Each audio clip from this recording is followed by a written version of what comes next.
હવે એટલું સુંદર સ્વરૂપ સામનેજી મોહિત થયા. ઠાકોરજી, અરે આપણા વિરહમાંથી આ સ્વરૂપ.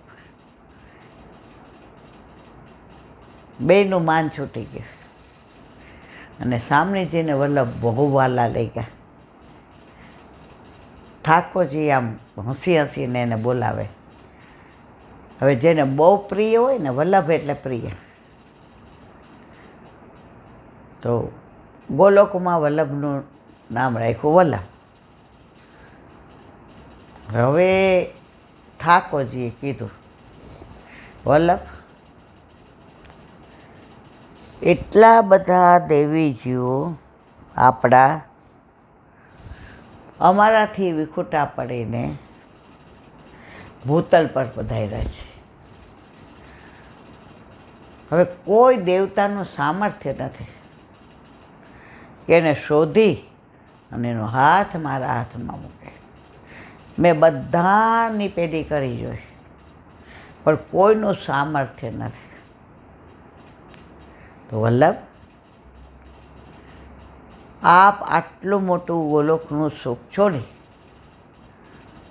અને ભૂતલ પર પધારી એક એક દેવી જીવોને શોધીને મારા હાથમાં આપો. વલ્લભે કીધું, જેવી આપની આજ્ઞા. અને એ આપણા વલ્લભ ગોલોકમાં સામનેજી સ્વરૂપ, ઠાકોરજી સ્વરૂપ, ઠાકોરજીના મુખારવિંદ સ્વરૂપ, સામનેજી સ્વરૂપ અને આચાર્ય સ્વરૂપ. આજે વરુથીની એકાદશી ચંપારણમાં અગ્નિકુંડમાંથી મારા વાલાનું પ્રાગટ્ય થયું. એટલે આજનો દિવસ આપણા બધાના ઉદ્ધારનો દિવસ, દેવી જીવને તારવાનો દિવસ. કેમ આટલા બધા આવ્યા? કોઈએ આટલા બધા ધર્મ છે મારા વાલા, એમાં સાક્ષાત ભગવાને પ્રગટ થઈને કહ્યું હોય ને, શ્રાવણ શ્યામલે પક્ષે એકાદશ્યા મહાનિશી સાક્ષાત ભગવતા પ્રોક્તમ તદક્ષરસ ઉચ્યતે. શું બોલ્યા વલ્લભ? કોણે બનાવી છે આ સિદ્ધાંતમાં, એટલે રહસ્ય? વલ્લભે. વલ્લભે ક્યાંય ઓથેન્ટિક સિવાય એક રસ્વઈ દીર્ઘઈનો ઉપયોગ કર્યો ન. તો વલ્લભે એવું નથી કીધું હું બધા દેવી જીવને શોધું છું. જે હકીકત બની કે સાક્ષાત ભગવતા પ્રોક્તમ, મને સાક્ષાત ભગવાને પ્રગટ થઈને આજ્ઞા આપી છે. આપણા પુષ્ટિ પ્રભુના આપણા ઉપરનો પ્રેમ જુઓ.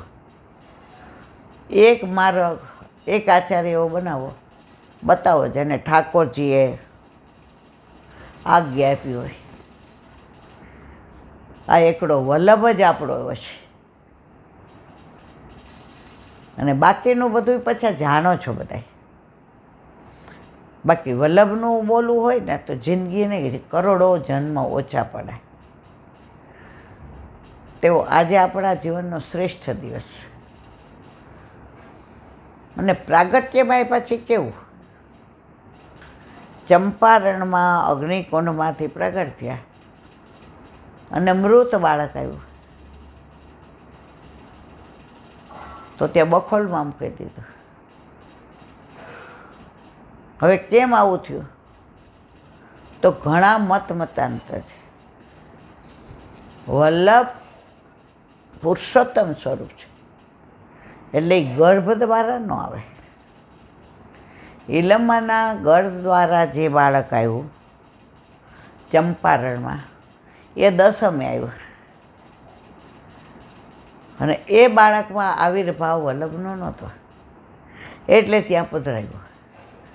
પછી એ બાળકમાં આવિર્ભાવ વલ્લભનો આવ્યો અને બેય માણસ ચૌડામાં સૂતા હતા અને રાત્રે વલ્લભે આજ્ઞા કરી તમે જેની રાહ જોતા હતા ને 100 સોમયજ્ઞની પૂરા થયા ને હું તમારા ઘરે આવ્યો છું.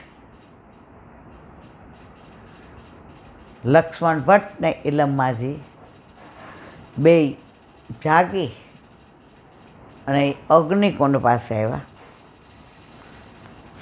અગ્નિની એટલી ઝાડા કે અંદર જઈ તો ન શકે પણ એનો તાપે સહન ન કરી શકે. એમાં એક બાળક મુખમાં અંગૂઠું ચૂસતું મંદ મંદ મુસ્કાતું હતું અને ઈલમમાં ગારું અને લક્ષ્મણ ભટ્ટની સામે નિહાળતું હતું. હવે માં તો કૂદી જ જાય. લક્ષ્મણ ભટ્ટજી કે ઈલમમાં જઈ ત્યાં તો માં તો બાળકને જોઈને માના સ્તનમાંથી ધારા છૂટી બાળક સુધી. એ જે ધારા ત્યાં સુધી છૂટી એટલામાં અગ્નિ ઓલવાઈ ગયો ને વલ્લભે બે હાથ આમ કર્યા. ઈલમમાજીએ ગોદમાં લઈ અને છઠ્ઠીની બેઠક પાઠ બેસાડ્યા. એટલે ગોલોકમાં પ્રાગટ થયા પછી આપણા વલ્લભ ભૂતલ પર આવ્યા અને એટલે વલ્લભનું બધાને પ્રિય હતા એટલે વલ્લભના માસ પ્રમાણે જનાર્દન નામ, કૃષ્ણ નામ અને પ્રવાસચિત નામ, શ્રાવિષ્ટ નામ. પણ મૂળ નામ વલ્લભ આપણના બધાના પ્રિય. અને પછી બધા જાણે છે આગળ એટલે મારે કહેવું નથી. પણ ઘણા વખતથી ઘણાનો પ્રશ્ન કે અમે કંઠેશ્વરીનું વાત સાંભળી છે, કંઠેશ્વરીનું ધોળ સાંભળ્યો છે, પણ એકવાર અમને કહો. આ બધા જાણતા હોય પણ આજે જેના લગ્ન હોય ને એના જ ગીત ગાવાનું મન થાય. તો હવે એકવાર એવું બન્યું ઈલમમાં ગારુજીને બ્રહ્મ સંબંધ નહોતો કારણ કે વલ્લભ દઈ ન શકે અને બીજું કોણ આપે. એટલે ઈલમમાં ગારુજીને વલ્લભ કોઈ ટેલ ન દે, અડવા જ ન દે કારણ કે બ્રહ્મ સંબંધથી. હવે વલ્લભ અડેલમાં રહેતા તો કાશીથી ઘણા બ્રાહ્મણો, પુરીહોતો, શાસ્ત્રીજીઓ, પંડિતો વલ્લભની હારે શાસ્ત્રાર્થ કરવા આવતા અને નિરુત્તર થઈને પાછા જતા. હવે આમાં ને આમાં વલ્લભનો સમય એટલો પસાર થઈ જાય કે ઠાકોરજીને અવેર થાય હવે કરવું શું. હવે બન્યું એવું એકવાર નવનીત પ્રિયાજી, ગોકુળનાથજી બધા બિરાજતા હતા બધા સ્વરૂપ અડેલમાં અને વલ્લભે પ્રસાદ લઈ ક્ષણિક વિશ્રામ લે, ભોજન કરી ક્ષણિક વિશ્રામ લે, નિજ મંડળી બોલાવી કીધું હતું બધાને કે બધાએ 12 થી 4 શાસ્ત્રાર્થ કરવાનું. 4 વાગે હું અંદર વયો જઈશ, સેવામાં જઈશ એમ નહીં, હું અંદર જઈશ એટલે પછી બીજે દિવસ અધૂરી ચર્ચા બીજે દિવસ.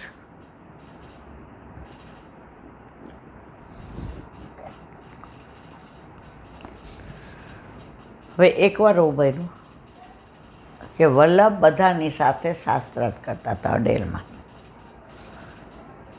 હવે ઉત્થાપનનો સમય થઈ ગયો અને ગ્રીષ્મ ઋતુ, ગરમી કે મારું કાં પેલા ક્યાં એસી ને પંખા. હવે બહારથી નીલમમાં ગારુજી વીંજણો ઢોળે, અંદર તો સવાલ જ નથી. નવનીત પ્રિયાએ બૂમ પાડી, આમાં મોકો જલ પીલાવો ને. હવે ઇલમમાં ગારુજી મૂંઝાણા કે હારું મારું છોકરું હોય તો હું દોડું કે નહીં. હવે કે મારા વાલા મારે બ્રહ્મ સંબંધ નથી, એટલે વલ્લભ મને ખીજે. નવનીત પ્રિયાજી કે આમાં અંદર આવો.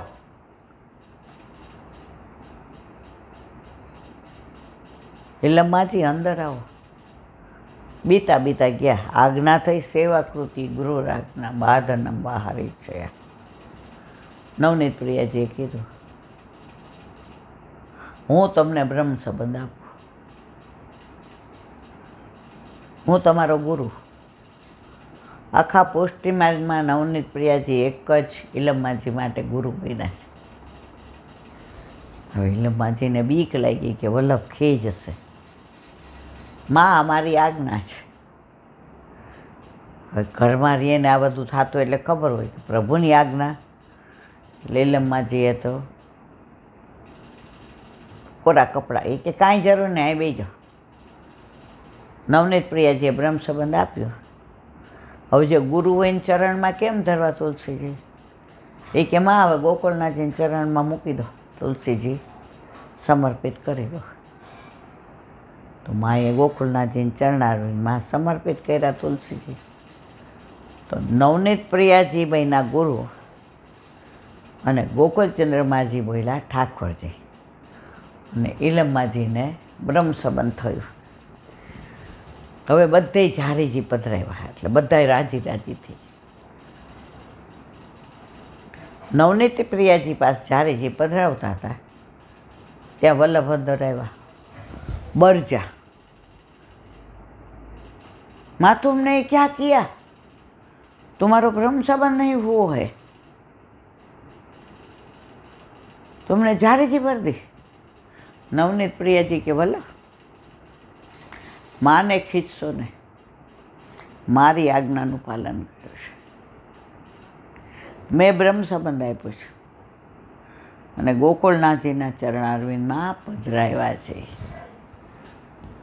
હવે માં જેવા બહાર નીકળવા ગયા તો બ્રહ્મ સંબંધ લઈએ તો આપણે ભેટ તો બધાય મૂકીએ. 4 આના મૂકો કે 4 કરોડ મૂકો એ જોવાનું નહીં, પણ ગુરુ બન્યા એટલે ગુરુ ભેટ હોય. એટલે ઇલમમાજી પછી વલ્લભ સ્નાન કરવા ગયા તો ઇલમમાજી બહાર જવા ગયા એટલે ગોકુળનાથજીએ કીધું નવનીત પ્રિયાજી, માં ભેટ નહીં ધરો કે? અરે બાબા મારી પાસે તો કાંઈ નથી. નહીં માં यूँ नहीं जाना दूंगा, मैं काव करूँ, मेरे पास कुछ है ही नहीं.